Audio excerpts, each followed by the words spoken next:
Hello class 10 এর হিরোরা, আমি Arun sir, math and science with Arun sir channel থেকে।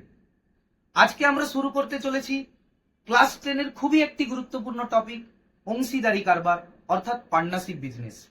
দেখ, মাধ্যমিক এক্সামের জন্য পার্টনারশিপ বিজনেস অর্থাৎ অংশীদারি কারবার খুবই গুরুত্বপূর্ণ টপিক, কারণ এখান থেকে একটা 5 নম্বরের কোশ্চেন অবশ্যই আসবে এবং তার সাথে সাথে 2 নাম্বার ও 1 নম্বরের কোশ্চেনও এসে থাকে।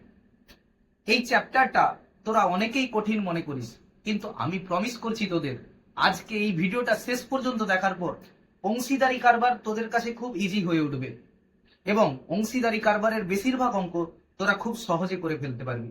তো চল একদম step by step clear concept দিয়ে শুরু করি।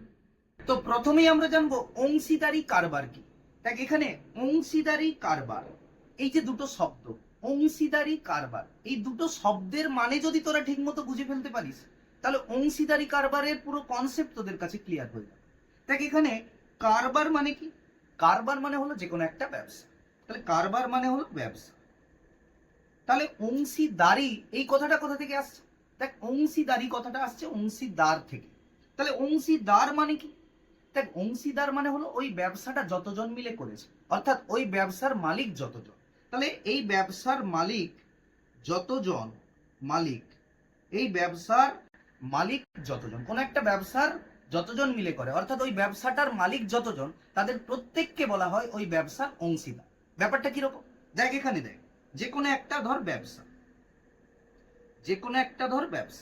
এই ব্যবসাটা ধর এ একজন ব্যক্তি, বি একজন ব্যক্তি আর সি একজন ব্যক্তি। একটা ব্যবসা এ একজন ব্যক্তি, বি একজন ব্যক্তি আর সি একজন ব্যক্তি, এই তিনজন মিলে ব্যবসাটা করছে। যে কোনো একটা ব্যবসা হতে পারে, ওই ব্যবসাটা এ বি আর সি তিনজন ব্যক্তি মিলে করেছে। তাহলে এই A B R C K কি বলবো? এই A B R C K বলবো এই ব্যবসাটার অংশীদার। তাহলে অংশীদার কাদের বলবো? যখন কোনো একটা ব্যবসা যতজন মিলে করে, অর্থাৎ ব্যবসার মালিক যতজন, তাদের প্রত্যেককে বলা হয় ওই ব্যবসার অংশীদার। তাহলে আমরা অংশীদারি কারবার কাকে বলবো? দেখ, অংশীদারি কারবার আমরা কাকে বলবো? অংশীদারি কারবার আমরা কাকে বলবো? যখন অংশীদারি কারবার কাকে বলবো? যখন কোনো একটা ব্যবসা, যখন কোনো একটা ব্যবসা, যখন কোনো একটা ব্যবসা দুই বা তার বেশি জন মিলে করে, দুই বা তার বেশি জন মিলে করে। কি বললাম? যখন কোনো একটা ব্যবসা দুই বা তার বেশি জন মিলে করে তখন তাকে বলা হয় অংশীদারি কারবার।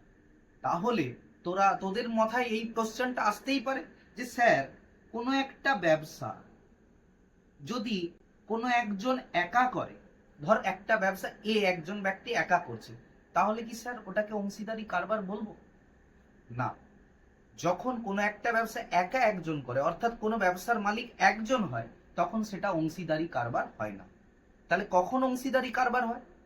দেখ, যখন কোনো একটা ব্যবসা একের বেশি জন মিলে করে, অর্থাৎ দুই বা তার বেশি জন মিলে করে, তখন তাকে আমরা বলি অংশীদারি কারবার। এই জায়গাটা থেকে ঠিক, এই কনসেপ্টটা থেকে ঠিক তোদের একটা কোশ্চেন মাধ্যমিকে আসতে পারে, খুবই ইম্পর্টেন্ট। কনসেপ্টটা কি? যে তোদেরকে জিজ্ঞাসা করতে পারে অংশীদারি কারবার হতে গেলে কমপক্ষে কতজনের প্রয়োজন। দেখ, তাহলে তোরাই বল, অংশীদারি কারবার হতে গেলে কমপক্ষে কতজনের প্রয়োজন? তাহলে তোদেরকে ভালো করে জেনে রাখতে হবে অংশীদারি কারবারটা কি। তাহলে অংশীদারি কারবার কি আমরা কি জানলাম? যখন কোনো একটা ব্যবসা দুই বা তার বেশি জন মিলে করে। তাহলে অংশীদারি কারবার হতে গেলে কমপক্ষে কতজনের দরকার? তোরা বলবি স্যার দুজনের দরকার। একদম রাইট। তাহলে অংশীদারি কারবার হতে গেলে কমপক্ষে কতজনের দরকার? কমপক্ষে দুজন এর দরকার। তাহলে অংশীদারি কারবার হতে গেলে, কোনো ব্যবসা অংশীদারি কারবার হতে গেলে কমপক্ষে দুজনের দরকার। তো এবার আমরা জানবো, দেখ, কারবার মানে ব্যবসা। যে কোনো ব্যবসা করতে গেলে সেই ব্যবসায়িক কিছু টার্ম থাকে। যেমন ব্যবসায়িক টার্মগুলো কিরকম? যেমন মূলধন কি, লাভ কি, আর সবচেয়ে যেটা ইম্পর্টেন্ট লভ্যাংশ বন্টন। এই কনসেপ্টগুলো আমাদের অবশ্যই ভালো করে জানতে হবে। তো এই যে ব্যবসায়িক টার্ম মূলধন, লাভ আর সবচেয়ে যেটা ইম্পর্টেন্ট লভ্যাংশ বন্টন, এগুলো আমরা জানবো একটা ছোট্ট গল্পের আকারে খুব সহজভাবে। দেখ, এখানে দুজন বন্ধু আছে, একজনের নাম আরিফ আর একজনের নাম শুভ। আরিফ আর শুভ দুজন খুব ভালো বন্ধু। তারা একদিন ঠিক করলো যে দুজন মিলে একটা ব্যবসা করবে। তারা কি ব্যবসা করবে বলে ঠিক করলো? তারা ঠিক করলো যে একটা ফাস্ট ফুডের দোকান দেবে। তাই আরিফ আর শুভ দুজন মিলে একটা ফাস্ট ফুডের দোকান দেবে। দেখ, যে কোনো একটা ব্যবসা শুরু করতে গেলে কি লাগে? যে কোনো একটা ব্যবসা শুরু করতে গেলে কিছু টাকার প্রয়োজন হয়। তাহলে আরিফ আর শুভর এই ফাস্ট ফুডের দোকানটা শুরু করতে ধর 30,000 টাকার প্রয়োজন হলো। মোট 30,000 টাকা লাগলো এই দোকানটা স্টার্ট করার জন্য। তাহলে আরিফ আর শুভর এই ফাস্ট ফুডের দোকানটা শুরু করার জন্য মোট কত টাকার প্রয়োজন হলো? 30,000 টাকা। অর্থাৎ আরিফ আর শুভ দুজন মিলে এই ব্যবসায় মোট কত টাকা নিয়োগ করেছে? 30,000 টাকা। তাহলে কোনো ব্যবসায় শুরু করতে মোট যত টাকার প্রয়োজন হয়, অর্থাৎ কোনো ব্যবসায় মোট যত টাকা নিয়োগ করা হয়, সেই টাকাকে বলা হয় ওই ব্যবসার মোট মূলধন। তাহলে এই যে ফাস্ট ফুডের দোকানটা, এই যে ফাস্ট ফুডের দোকানটা আরিফ আর শুভ দুজন মিলে শুরু করেছে, এই দোকানটা শুরু করতে তাদের মোট টাকার প্রয়োজন হয়েছে 30,000 টাকা। তাহলে এই যে ব্যবসা, তাদের এই যে দুজনের ব্যবসার মোট মূলধন কত? তাদের এই ব্যবসার মোট মূলধন কত? 30,000 টাকা। তাহলে এই ব্যবসার মোট মূলধন কত? 30,000 টাকা। এই ব্যবসার মোট মূলধন হলো 30,000 টাকা।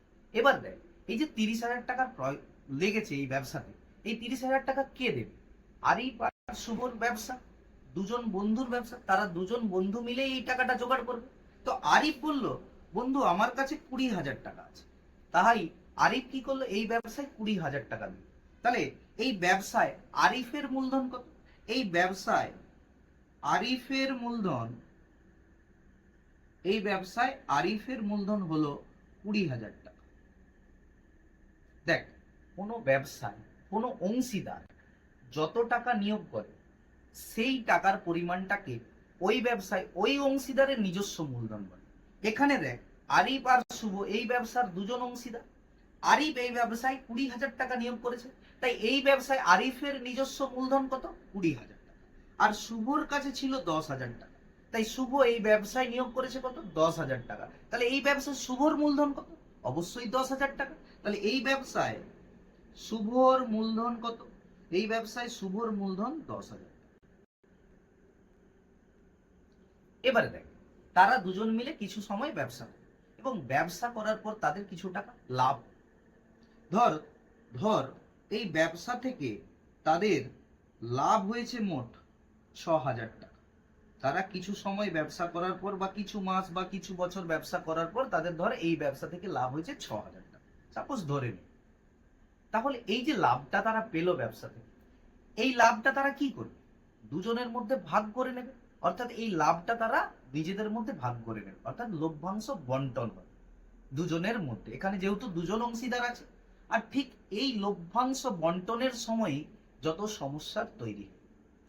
এই লাভ থেকে কে কত টাকা পাবে, আর ঠিক এই জায়গাটা, এই কনসেপ্টটা তোরা যদি ঠিক মতো বুঝে যাস, লভ্যাংশ বন্টন, অংশীদারি কারবারের মেন কনসেপ্ট হচ্ছে লভ্যাংশ বন্টন। এই জায়গাটা তোরা যদি ঠিক মতো বুঝে যাস, তাহলে পুরো অংশীদারি কারবারের সমস্ত অঙ্ক তোদের কাছে সহজ হবে।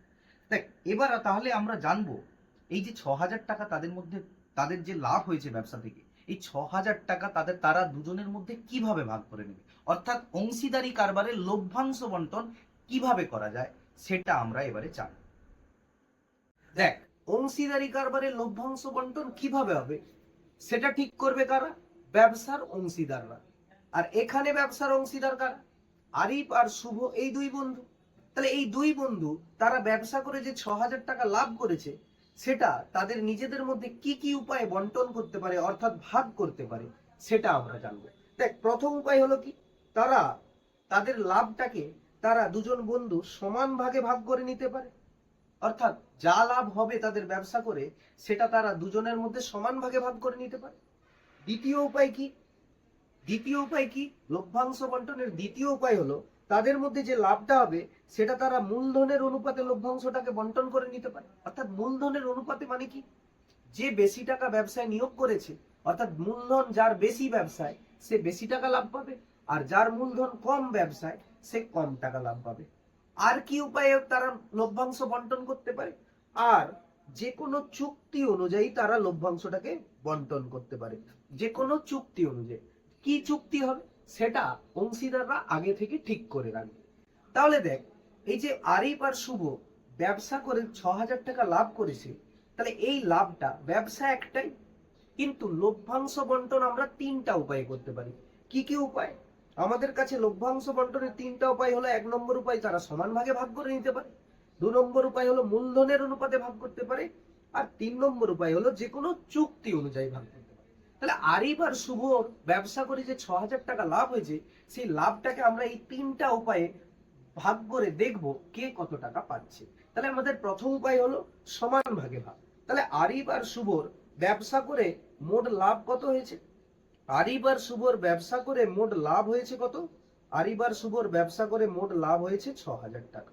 এই লাভটাকে তারা যদি নিজেদের মধ্যে সমান ভাগে ভাগ করে, তাহলে কে কত টাকা পাবে? দেখ, এখানে কজন অংশীদার ব্যবসা? 2জন, আরিফ আর শুভ।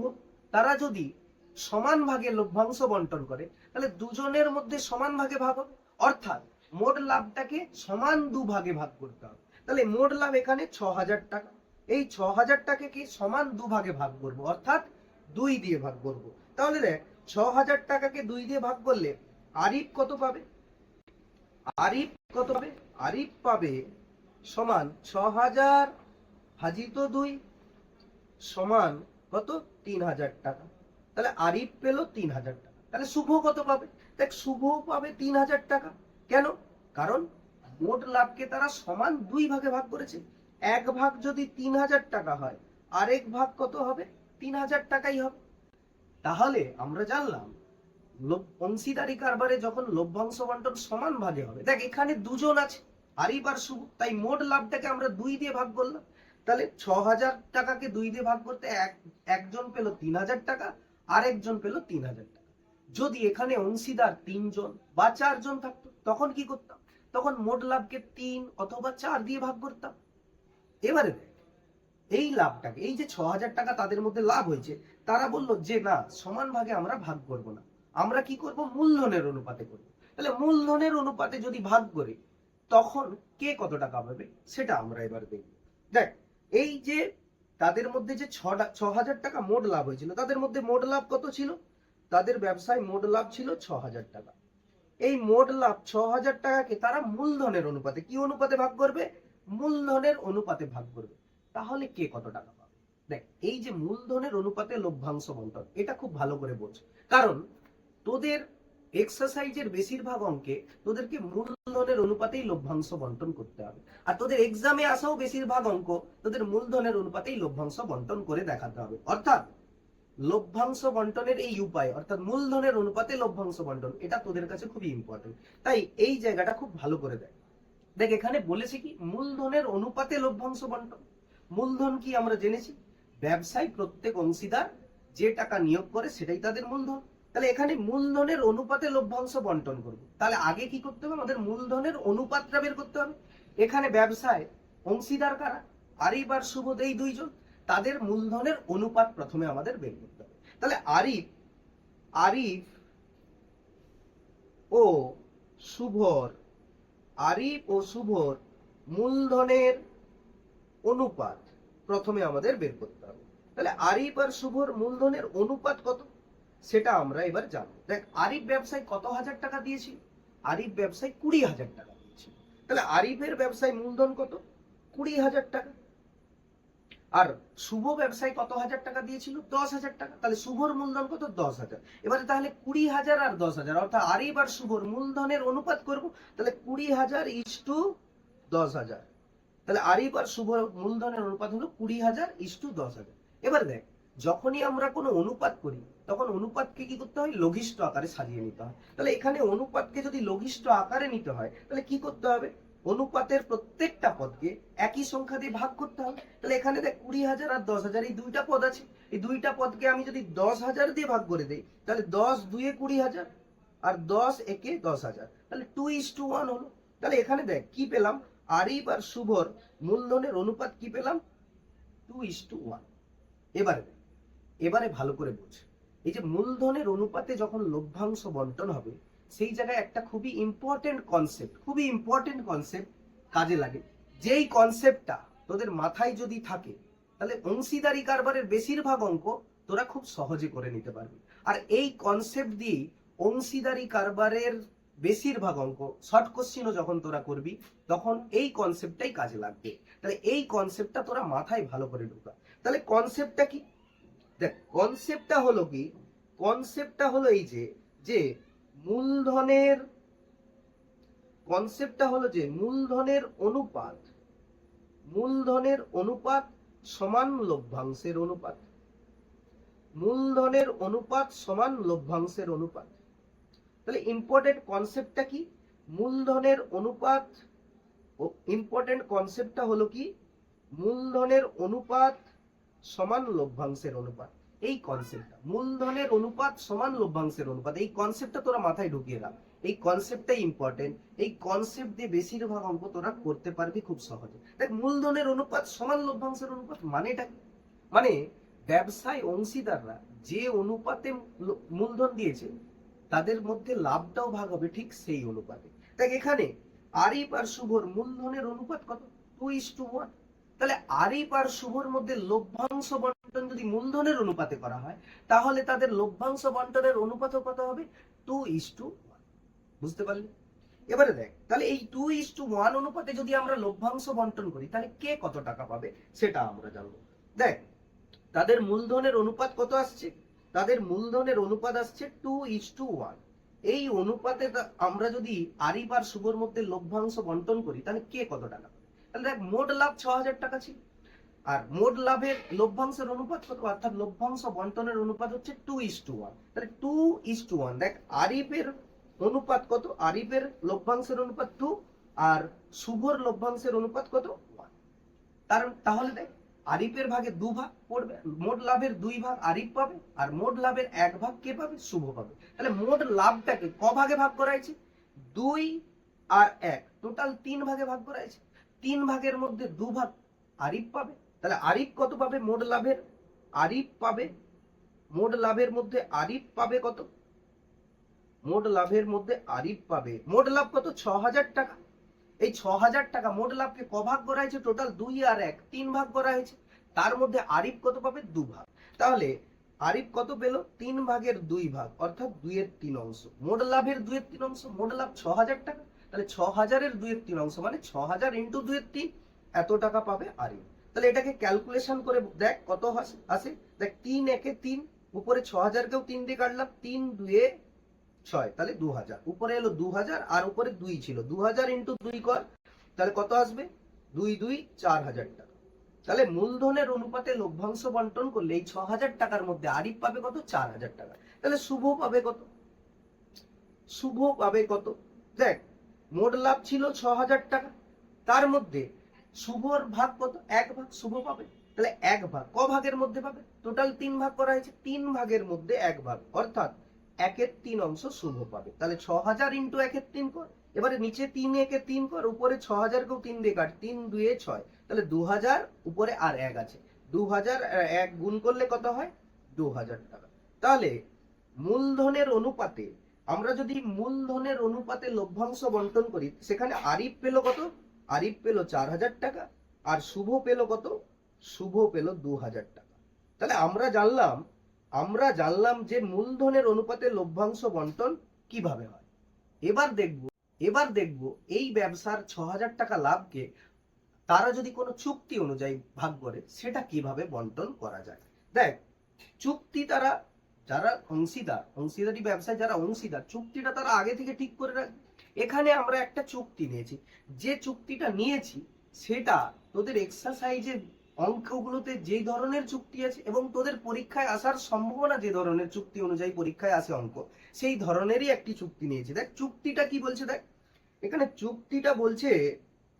চুক্তিটা কি বলছে। দেখ, লাভের 1/2 অংশ তারা সমান ভাগে বন্টন করবে, অর্থাৎ তারা মোট লাভের 1/2 অংশ, 1/2 মানে অর্ধেক, তাহলে মোট লাভের 1/2 অংশ তারা সমান ভাগে নিজেদের মধ্যে ভাগ করবে, আর বাকি লাভ তারা মূলধনের অনুপাতে ভাগ করবে। ঠিক এই ধরনেরই চুক্তি তোদের এক্সারসাইজের অঙ্কগুলোতে আছে, এবং তোদের এক্সামেও ঠিক এই ধরনেরই চুক্তি আসার সম্ভাবনা বেশি। শুধু কি থাকবে?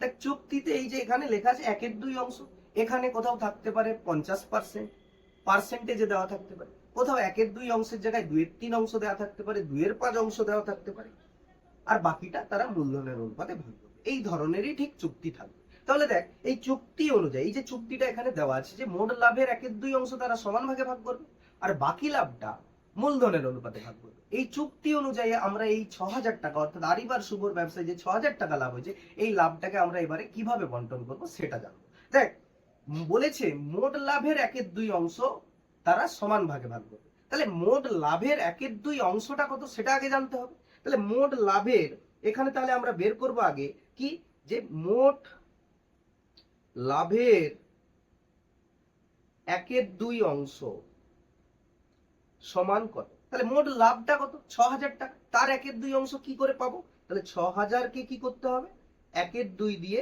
গুণ করে দিতে হবে। তাহলে 1/2 দিয়ে গুণ করলে কি হবে, দেখ নিচে 2 1 2, উপরেও 6,000 কে 2 দিয়ে কাটলে কত হয়, 3,000। তাহলে 3,000 আর উপরে 1 আছে, 3,000 একে 3,000। তাহলে কত এলো, মোট লাভের 1/2 অংশ সমান কত এলো, মোট লাভের 1/2 অংশ সমান কত এলো, 3,000 টাকা। এই যে মোট লাভের 1/2 অংশ 3,000 টাকা, এই 3,000 টাকা তারা কি করবে, সমান ভাগে ভাগ করে নেবে। তাহলে এখানে কজন অংশীদার আছে, 2 জন অংশীদার, আরিফ আর শুভ, এই 2 জন। তাহলে তারা যদি সমান ভাগে ভাগ করে নেয়, মোট লাভের 1/2 অংশ তারা যদি সমান ভাগে ভাগ করে নেয়, তাহলে আরিফ আর শুভ প্রত্যেকে কত করে পাবে। তাহলে মোট লাভের এখানে লিখবি কি, এখানে লিখবি, লেখাটাও ইম্পর্টেন্ট, মোট লাভের এভাবে লিখতে হবে, মোট লাভের 1/2 অংশ সমান ভাগে ভাগ করলে, মোট লাভের 1/2 অংশ সমান ভাগে ভাগ করলে প্রত্যেকে পাবে। প্রত্যেকে মানে এখানে 2 জন অংশীদার আছে, প্রত্যেকে পাবে। দেখ, মোট লাভের 1/2 অংশটা কত আসছে, 3,000 টাকা। এই 3,000 টাকাকে তারা কি করবে, সমান ভাগে ভাগ করবে। সমান কত ভাগ হবে, সমান 2 ভাগ হবে। এখানে 2 জন অংশীদার আছে, কোথাও যদি 3 জন থাকে 3 ভাগ হতো, 4 জন থাকলে 4 ভাগ হতো, এখানে 2 জন আছে তাই 2 ভাগ হবে। তাহলে মোট লাভের 1/2 অংশ এলো 3,000 টাকা। এই 3,000 কে সমান 2 ভাগে ভাগ করলে প্রত্যেকে পাবে, অর্থাৎ আরিফ আর শুভ প্রত্যেকে পাবে কত করে, 1,500 টাকা, অর্থাৎ 1,500 টাকা করে পাবে। মোট লাভের 1/2 অংশকে তারা যদি সমান ভাগে ভাগ করে, তাহলে প্রত্যেকে কত করে পাবে, 1,500 টাকা করে পাবে। আর বাকি লাভটাকে তারা কি করবে, মূলধনের অনুপাতে ভাগ করবে। এবারে দেখ বাকি লাভ তাহলে কত, দেখ বাকি লাভের পরিমাণটা কত, বাকি লাভের পরিমাণটা কত সেটা বের করবো আগে। তাহলে বাকি লাভের পরিমাণ সমান কত, দেখ মোট লাভ ছিল 6,000 টাকা, তার 1/2 অংশ কত এসছে, 3,000 টাকা, সেটা তারা সমান ভাগে ভাগ করে নিচ্ছে। তাহলে বাকি লাভটা কত হবে, তাহলে 6,000 টাকা মোট লাভ ছিল, সেখান থেকে 1/2 অংশ বাদ দিয়ে দেয়, কারণ ওটা তো তারা সমান ভাগে ভাগ করে নিয়েছে। 1/2 অংশ ছিল কত, 3,000 টাকা। তাহলে 3,000 টাকাকে বাদ দিয়ে দেয়, তাহলে আর কত লাভ পড়ে থাকে, তাহলে বাকি পড়ে থাকে আর 3,000 টাকা। এই যে 3,000 টাকা আমাদের লভ্যাংশ, বাকি লাভের পরিমাণটা আছে, এই 3,000 টাকাকে তারা কি করবে, আরিফ আর শুভ দুজনে তাদের মূলধনের অনুপাতে ভাগ করবে। দেখ অলরেডি আরিফ আর শুভর মূলধনের অনুপাত তো আমরা করে রেখেছিলাম কত, 2:1। আরিফ আর শুভর মূলধনের অনুপাত ছিল কত, 2:1। এটা আমরা আগের যে টাইপটা অংশীদারি কারবারে মূল লভ্যাংশ বন্টনে যে মূলধনের অনুপাতে লভ্যাংশ বন্টন, সেখানে দেখেছিলাম যে মূলধনের অনুপাতে লভ্যাংশ বন্টন করার সময় তাদের মূলধনের অনুপাত কত ছিল, 2:1। তাহলে তারা যদি বাকি লাভটা মূলধনের অনুপাতে ভাগ করে, তাহলে মূলধনের অনুপাত সমানই কি হয়, লভ্যাংশের অনুপাত। তাদের মূলধনের অনুপাত কত ছিল, 2:1। তাহলে তাদের লভ্যাংশের অনুপাত কত হবে, 2:1। তাহলে এই 2:1 এই অনুপাতে তারা বাকি লাভ অর্থাৎ 3,000 টাকাকে নিজেদের মধ্যে ভাগ করবে। তাহলে বাকি লাভ এখানে লিখবো কি, তাহলে এখানে লিখবো বাকি লাভ মূলধনের অনুপাতে ভাগ করলে, বাকি লাভ মূলধনের অনুপাতে ভাগ করলে প্রথমে কি আছে, আরিফ। তাহলে আরিফ পাবে কত, আরিফ পাবে সমান বাকি লাভটা কত, 3,000 টাকা। বাকি লাভটা হচ্ছে 3,000, সেটাকে যদি তারা মূলধনের অনুপাতে ভাগ করে, তাহলে দেখ আরিফের মূলধনের অনুপাতটা কত, 2, আর শুভর কত, 1। তাহলে টোটাল তারা ক ভাগে ভাগ করেছে, 2 আর 1, টোটাল 3 ভাগে ভাগ করেছে। তার মধ্যে 2 ভাগ কে পাবে, আরিফ পাবে। তাহলে আরিফ কত পাবে, 3 ভাগের 2 ভাগ, অর্থাৎ 2/3 অংশ। তাহলে মোট বাকি লাভের বাকি লাভ যে 3000, তাকে যদি মূলধনের অনুপাতে ভাগ করে তাহলে আরিফ পাবে কত? 3000-এর 2/3 অংশ, অর্থাৎ 3000 ইন্টু 2/3 এত টাকা। এটাকে এবারে ক্যালকুলেশন কর, কত? 3 একে 3, উপরেও 3000-কে 3 দিয়ে কাট, কত হবে? 1000। দেখ উপরে কি আছে? 1000 আর 2, তাহলে কত হলো? 2000। তাহলে আরিফ পেলো কত? 2000 টাকা। তাহলে শুভ পাবে কত? মোট বাকি লাভের পরিমাণটাকে তারা যদি মূলধনের অনুপাতে ভাগ করে তাহলে শুভ এখান থেকে কত পাবে? তাহলে দেখ শুভ পাবে কত? শুভ পাবে কত? শুভ পাবে সমান, দেখ শুভ পাবে কত? তাহলে বাকি লাভটা কত? 3000। সেখান দিয়ে শুভ মূলধনের অনুপাতটা কত? 1। তাহলে শুভ পাবে কত? মোট 3/1 অর্থাৎ 1/3 অংশ। তাহলে 3000-কে 1/3 দিয়ে গুণ করে দাও, তাহলে শুভ পাবে কত? দেখো উপরে 3000, নিচে 1/3, উপরে 3000-কে 3 দিয়ে কাটো, 1000। 1000 আর 1 গুণ করলে কত হবে? 1000 টাকা। তাহলে শুভ এখান দিয়ে পাবে কত? 1000 টাকা। এবারে দেখ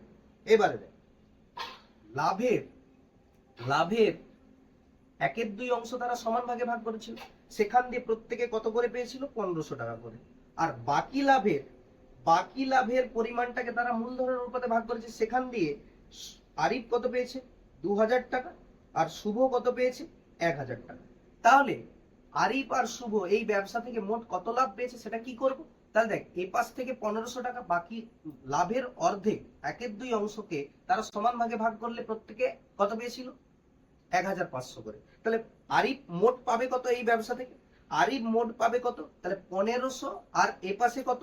1500 আর এ পাশে কত? 2000। আরিফ পেয়েছে এ পাশে কত? 2000। তাহলে 1500 আর 2000 যোগ কর, তাহলে আরিফ পাবে কত? 1500 প্লাস 2000 সমান কত?